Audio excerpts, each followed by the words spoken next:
whenever you have intercultural exchange through trade relationships, that always creates new religions, cultural exchange. It creates immigration. It creates a slave trade. So the idea that if America just disappears, the whole globalist idea will go up in smoke. It's just here today, gone tomorrow. It's nothing significant.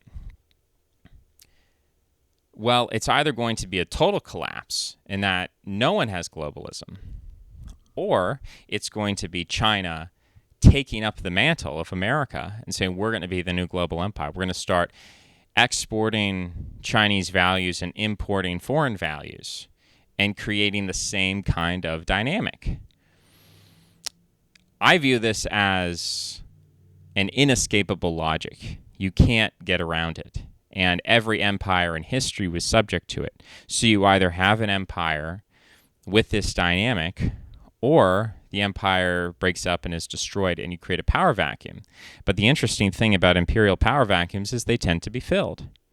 So in the case of the Roman Empire and the Persians, when those empires became weak, degenerate, it was the Germanic tribes that came in that then formed Charlemagne's Empire of the Franks, which then founded these modern states of Europe: Germany, France, Italy, Spain. And then you have, with the Persian Empire, when that falls and becomes weak, you then have this Islamic expansion that creates a caliphate. So the idea that you can just take America out of the equation, and America and Atlanticism, right? This Duginist line that America's destroying all these local African cultures. If we just got rid of America, then everyone would be respected for their own uniqueness and our own cultural value. Totally cultural relativistic idea he puts out there, but I think it's ridiculous. Because look at what the Soviet Union, look what Imperial Russia has done over hundreds of years to those native peoples, those Tartars, those Crimean Goths, those different ethnic groups, hundreds of them. That it's not to say that they've been completely genocided. Many of them still exist, but they all speak Russian, and to a large degree, they've been assimilated to mainstream Russian culture.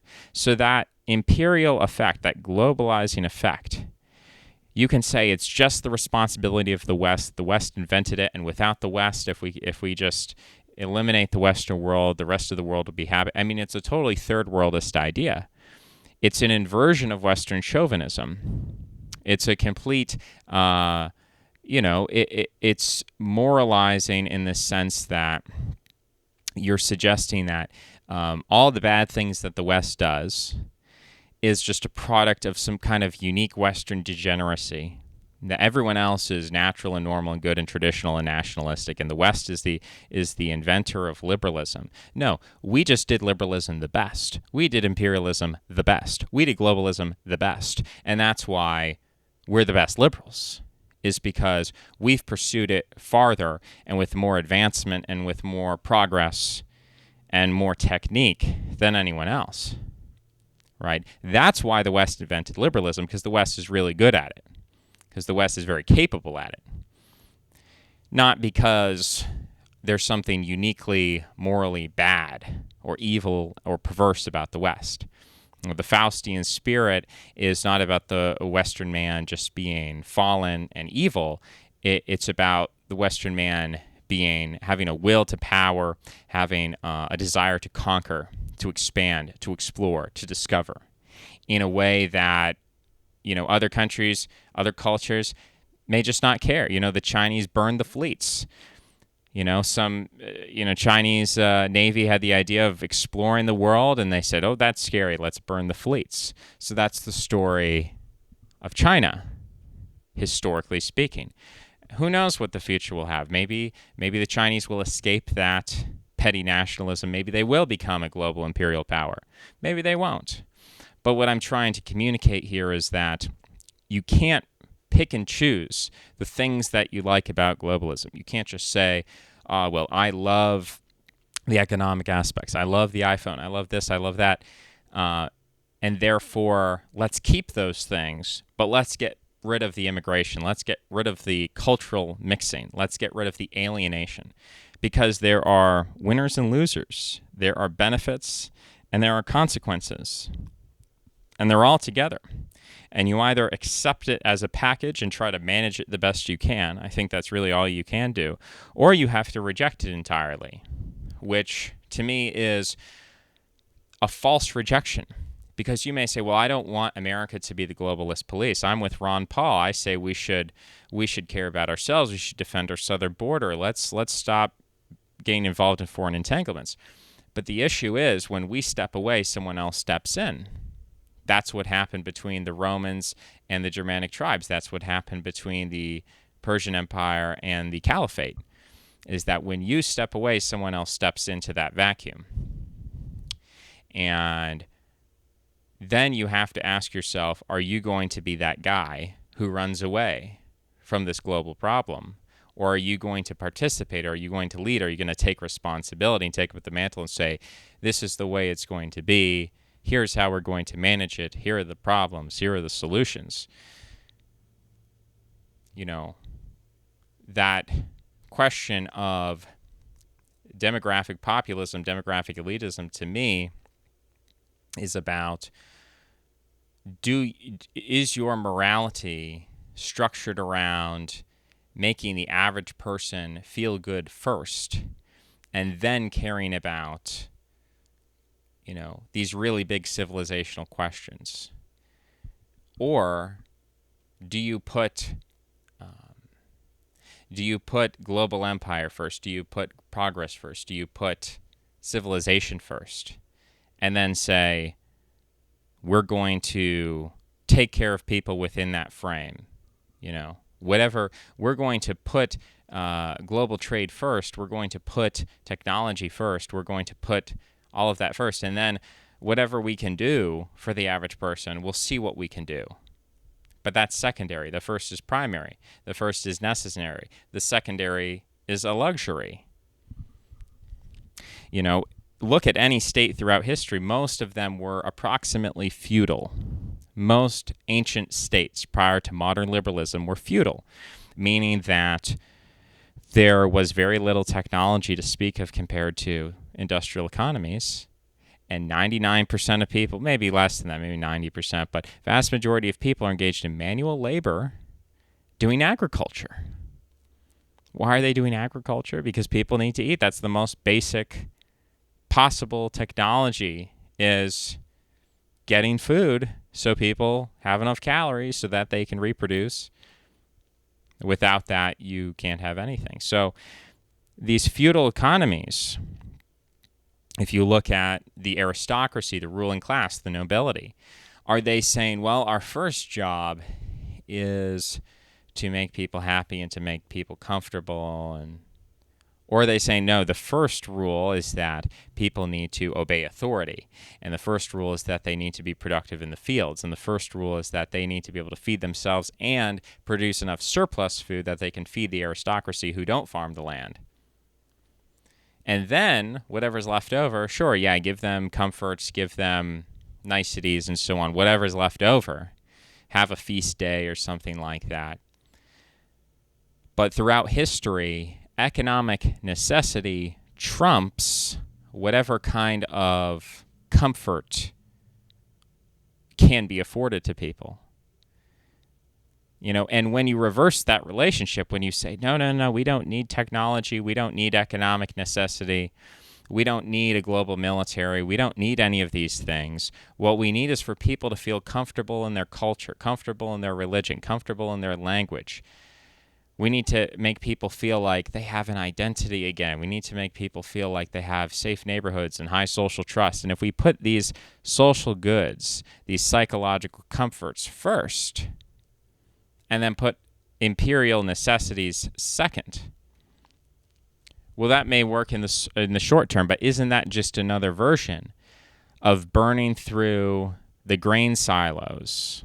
Isn't that just another version of parasiting on the wealth of our ancestors?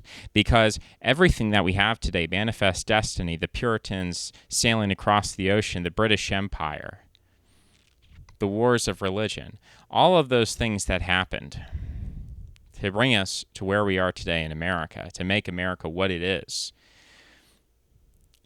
You know, if you're just going to accept the fruits of that, but then you're going to reject the history, you're going to reject what got us to this place, that seems unsustainable.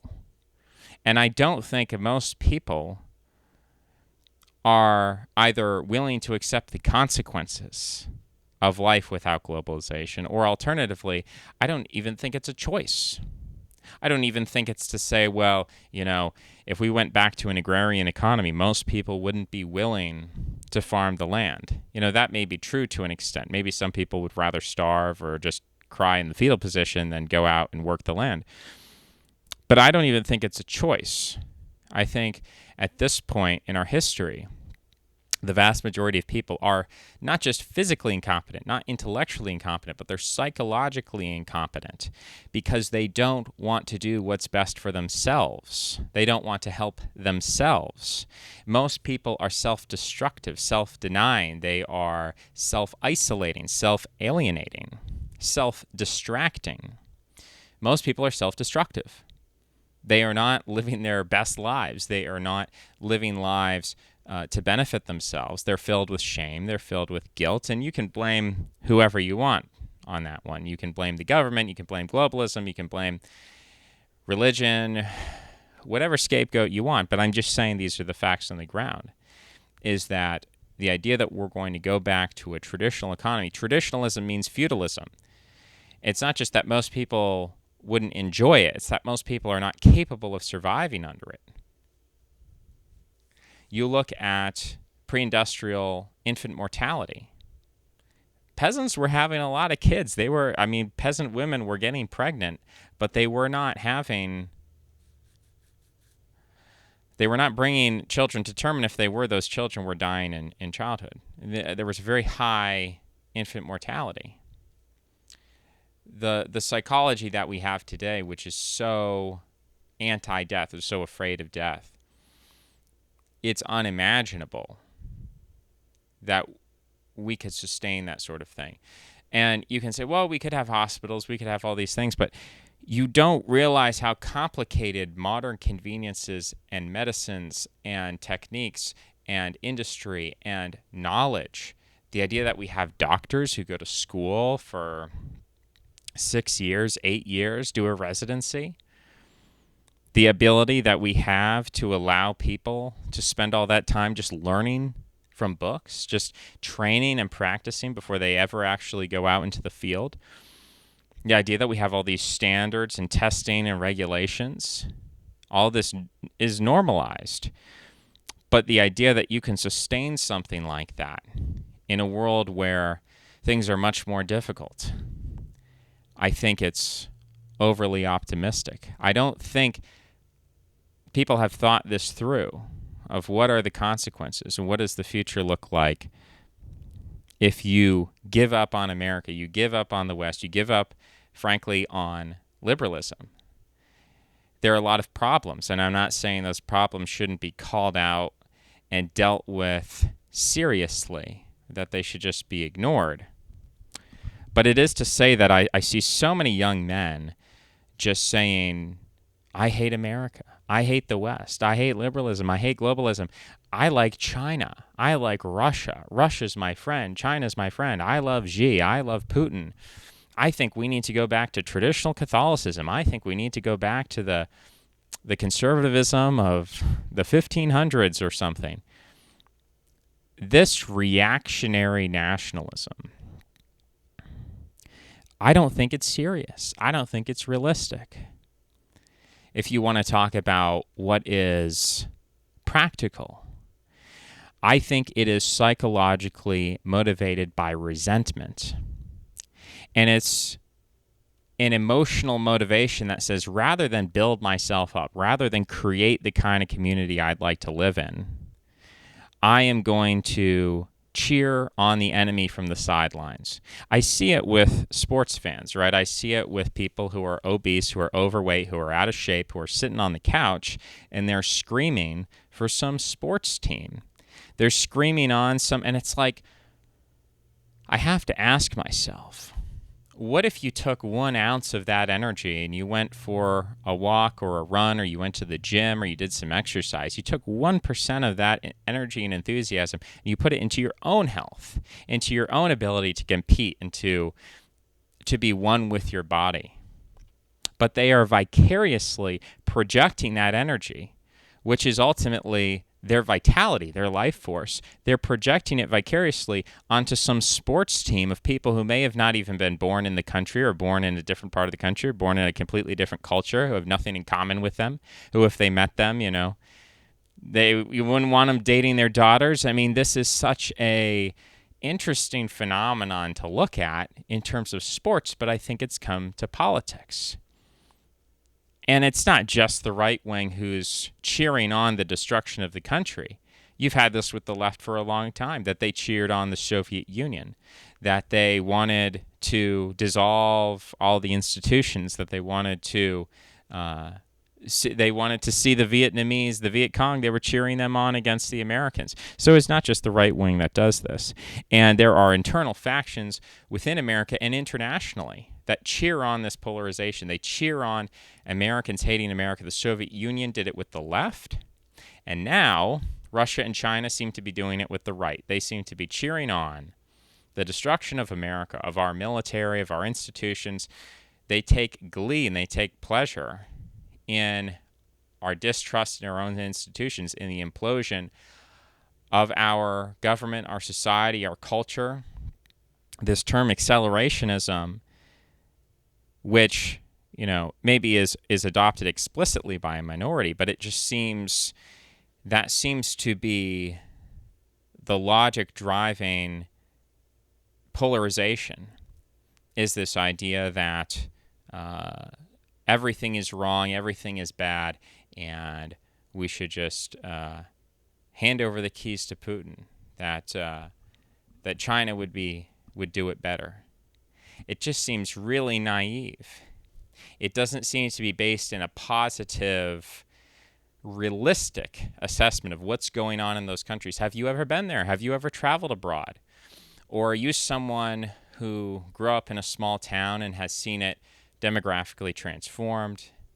Or you've seen social issues in the last 10 years become extremely fanatical, become extremely hyper-religious and moralistic, and you feel like you're walking on eggshells, and you don't feel like you can get an education or be part of mainstream society or the business corporate world because it's all about the pronouns, it's all about this new political correctness.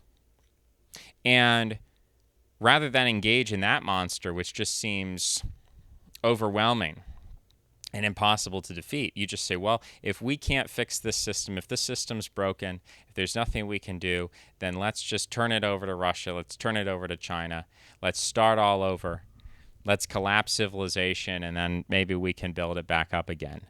But there's no reform, there's no compromise. And to me, I see a lot of opportunity. I see a ton of opportunity, because when we're in a place where so many people are in despair, so many people are not even trying, that means there's potential. If you aren't trying, that means that you have so much more to give, you have so much more to do, and you have so much less to lose. What do you have to lose by trying? What do you have to lose by getting together with people and trying to make something happen? And what's the alternative? Cheering from the sidelines, being the fat guy cheering on the football team? Is that what you want your politics to be? The politics of resentment of these people have messed us up, and we're just going to hope that Russia and China nuke us and then everything's going to be better? Or do you say, what have I got to lose? Maybe you've lost a lot of the things that your parents or your grandparents had. Maybe they grew up with the stable families in the church and the community, and they didn't have to lock their doors. And they grew up with advantages over you. Are you going to cry and complain? Or are you going to say, time to build it up new? I look at the Mormons in America as an example of one of those minoritarian groups where they encountered struggles that are almost unfathomable. The idea back in the day in covered wagons, no railroads, no roads, period. Wasn't even dirt roads. It was fields. Imagine out on the prairie, traveling through Kansas, traveling through the plains, and there's no roads as far as the eye can see. It's just this infinite landscape. And you don't know what's on the other side. You don't know you're going to find Salt Lake City. There was no Salt Lake City. There was nothing out there. There were some Native American tribes who they ended up having to fight their lives. They had to engage in an existential battle against foreign tribes. They didn't show up and they weren't welcome. They didn't show up and have no problems. They showed up and they had to fight for their lives.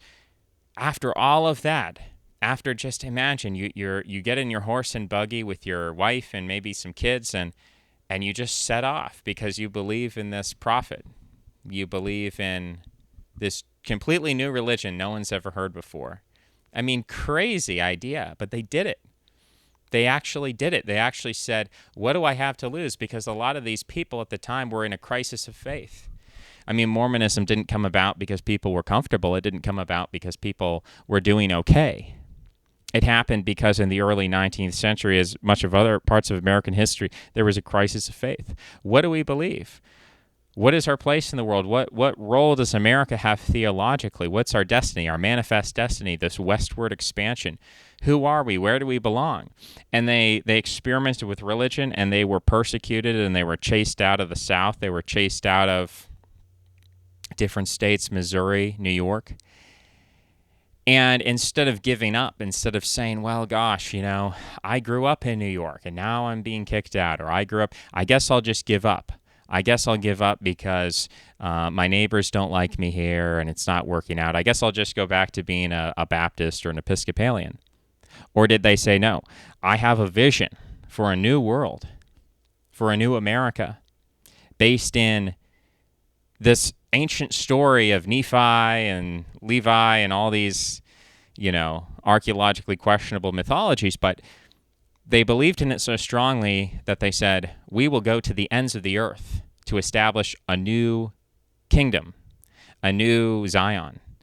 And they ended up in Utah and they turned it into a paradise to a great extent. It's everywhere's got problems, but it's pretty impressive for what was a mountainous, deserted wasteland. What they did to it is pretty incredible. So I take that as inspiration. And of course, you can look in the Old Testament. You can look at all kinds of historical examples of people who were alienated, people who were enslaved, people who were abandoned, people who were left for dead. The Trojans, the story of the Aeneid, that story of Virgil, whether historical or not, just the idea of your country has been destroyed. Your city's on fire. Your ancestral lands, the land of your fathers, it's long gone. It's been conquered. You're defeated people. Do you give up? Do you assimilate? Or do you say, we're going on a little trip? You throw your dad on your back and you hop on a ship and you sail all around the Mediterranean, very similar to Odysseus. But instead of ever having the hope of going home, of reconquering Troy, you say, we're going to start something new. We're going to go to Italy. We're going to found Rome. That idea, it's an ancient idea, but it's just as relevant now as it was then. So this is my question to the people who, all of their resentment, all of their disappointment, the sense of loss, the sense of confusion, the sense of directionlessness, are you going to take that and cheer for the enemy and sit on the sidelines and hope that if you are a big enough accelerationist, if you red pill people on how terrible everything is, that somehow the system will collapse and a new system will rise in its place? Or do you start today in being that crazy Trojan and being that crazy Israelite out of Egypt, of being that crazy Mormon who says, you know what, if things aren't working here, I'm going to go to the ends of the earth. I'm going to go to a new country. I'm going to go to a new land. I'm going to go somewhere I've never gone before, whether it's geographical, whether it's psychological, whether it's religious. It can be an entirely mental metaphor for exploring a new perspective, seeing things in a new way that you've never seen before. But are you open-minded enough to explore the possibility that there really is a new kingdom, that there really is a new empire to be founded, not from the destruction of what we currently have, but by starting to build now? Don't wait for the collapse of civilization. Start building now. Start building now. Don't try to make things worse. Don't hope, Russia and China take over. Start now, given what we have, where we are. There are so many people who, like I said, what do you have to lose? What do you have to lose? If you're being denied your basic rights and comforts and necessities and what you need, your community, your group, your religion, your family, if you feel like you can't obtain that with your current lifestyle and your current trajectory, do something different. Think outside the box. But venture forth, voyage forth with other people who share your vision, who share your spirit, and do so boldly. Do so in the spirit of adventure. Do so heroically. And view it mythologically. See those challenges as not reasons